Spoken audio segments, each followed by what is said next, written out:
Sir. मेरा ये भरा हुआ ग्लास खत्म होते ही इन दोनों को तोप से उड़ा दो। नहीं सर, तुम हुक्म देगा तुमको भी उड़ा देगा। तुम क्या उड़ाएगा मिस्टर शेर सिंह? तुम जैसे नीच कमीने मतलबी कुत्ते हिंदुस्तानियों की वजह से हम अंग्रेज हिंदुस्तान पर राज करते हैं। आज की वीडियो में हम बात करेंगे एक ऐसे अदाकार की जो हिंदुस्तानी ना होते हुए भी हिंदुस्तानी रहा। फिल्मी शायकीन के जहन में उस अदाकार की पहचान एक ऐसे अदाकार के तौर पर है जो फिल्मों में रवानी से हिंदी और उर्दू बोलते हुए अंग्रेज का किरदार अदा करता था। उस अदाकार को शायद ही कोई उसके नाम से जानता हो, लेकिन जब भी बॉलीवुड फिल्मों में अंग्रेज एक्टर का जिक्र किया जाए, हर एक के जहन में एक ही चेहरा उभरता है और वो है टॉम ऑल्टर। उनकी पैदाइश 22 जून 1950 को मिसूरी में हुई, जो अब उत्तराखंड कहलाता है। टॉम ऑल्टर एक अमेरिकी ईसाई मशीनरी फैमिली से ताल्लुक रखते थे। टॉम के वालिद पाकिस्तान के शहर सियालकोट में पैदा हुए। तक़सीम हिंद के बाद टॉम के वालिद अपनी फैमिली के साथ भारत चले आए। टॉम 18 बरस के थे जब तालीम की गरज से अमेरिकी यूनिवर्सिटी में दाखिले के बाद अमेरिका चले गए, लेकिन वहाँ उनका दिल नहीं लगा और वो तालीम दरमियान में छोड़कर वहाँ से वापस हिंदुस्तान लौट आए। इसके बाद उन्होंने कई जगह मुलाजमतें की। उन्होंने हरियाणा के सेंट थॉमस स्कूल में भी 6 महीने टीचर की नौकरी। सुपरस्टार राजेश खन्ना की 1969 में फिल्म आराधना ने टॉम ऑल्टर को इतना मुतासिर किया कि एक हफ्ते के दौरान उन्होंने इस फिल्म को 3 मरतबा देखा। 2 साल तक उनके जहन में राजेश खन्ना और शर्मिला टैगोर छाए रहे। उन्होंने 2009 में एक इंटरव्यू के दौरान कहा था कि मैं राजेश खन्ना का बहुत बड़ा फैन रहा और 1970 की दहाई में उनके जैसा हीरो बनना चाहता था। वो मेरे हीरो थे। उनका रुमानी अंदाज देखकर दिल छू लेता था और फिल्म आराधना में राजेश खन्ना और शर्मिला टैगोर को रोमांस करते देखकर मुझे सिनेमा का शौक पैदा हुआ। मेरे सपनों की रानी कब आएगी तू, आए रुत मस्तानी कब आएगी तू, बीती जाए जिंदगानी कब आएगी तू, चलिया तू चलिया मेरे सपनों की रानी। उन्होंने 2017 में दिए जाने वाले एक इंटरव्यू में एतराफ किया कि वो फिल्मों में राजेश खन्ना बनने आए। स्टेज पर अदाकारी करना उनका मकसद नहीं था। इस दौरान में नसीरुद्दीन शाह, बेंजामिन गिलानी और शबाना आजमी समेत मुतअद्दिद तलबा से उनका राब्ता रहा और उन्होंने उर्दू और हिंदी पर उबूर हासिल कर लिया और हिंदुस्तानी तहजीब और तमद्दुन में समा गए। हीरो बनने का ख्वाब लेकर टॉम ऑल्टर ने पुणे में फिल्म और टेलीविजन इंस्टीट्यूट में दाखिला लिया। टॉम ने 1976 में FTII से ग्रेजुएशन किया और उस दौरान गोल्ड मेडल भी हासिल किया। इसी दौरान उन्होंने नसीरुद्दीन शाह और बेंजामिन गिलानी के साथ एक कंपनी मॉटले कायम की और ड्रामे की दुनिया में कदम रखा। उन्होंने मिर्जा गालिब पर बनने वाले एक ड्रामे मिर्जा गालिब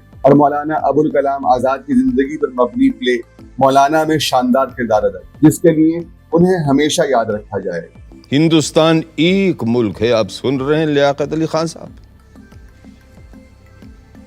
हिंदुस्तान एक मुल्क है और एक ही असेंबली इसका आइन बना सकती है जिसमें तमाम सूबों, इलाकों, मजहबों और फिरकों के चुने हुए मेंबरान और राजे रजवाड़ों के भेजे हुए नुमाइंदे भी शामिल होंगे। टॉम उर्दू के डायलॉग मुतासिर कुन लबो लहजे के साथ अदा किया करते और उनका तलफ्फुज भी बेहतरीन था। वो अदब और शायरी से भी दिलचस्पी रखते थे।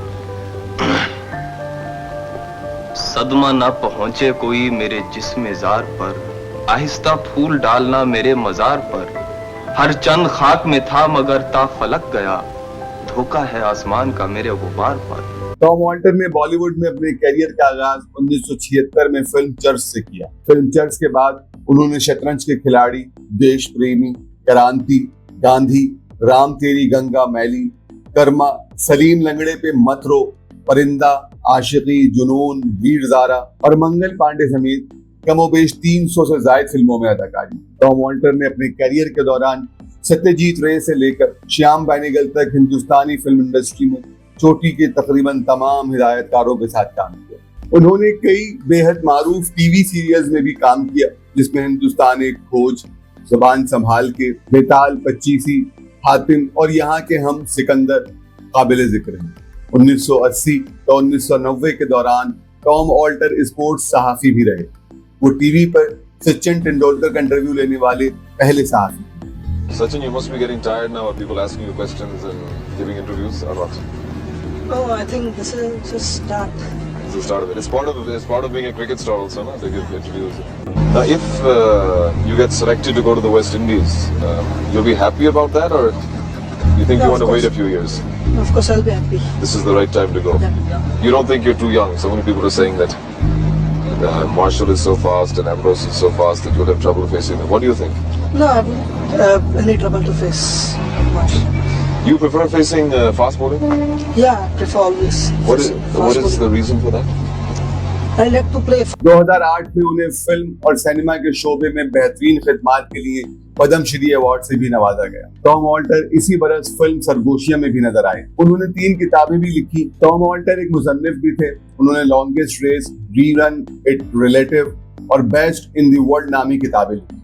उन्हें क्रिकेट में खास दिलचस्पी और इसलिए स्पोर्ट्स सहाफी के तौर पर भी खिदमत अंजाम दी और कई रिसालों में वो तबसरे लिखते रहे। फिल्मी सनत की क्रिकेट टीम के लिए भी उन्होंने क्रिकेट खेली। उनकी निजी जिंदगी की बात करें तो टॉम ऑल्टर ने 1977 में वुडस्टॉक स्कूल की एक साथी तालिबा कैरोल एवंस से शादी की। इस शादी से उनके 2 बच्चे हुए, बेटा जिमी और बेटी अफशान। जिमी ने ESPN क्रिक इन्फो और क्रिक बज के लिए क्रिकेट राइटर के तौर पर काम किया और द टाइम्स ऑफ इंडिया के स्पोर्ट्स एडिटर भी रहे।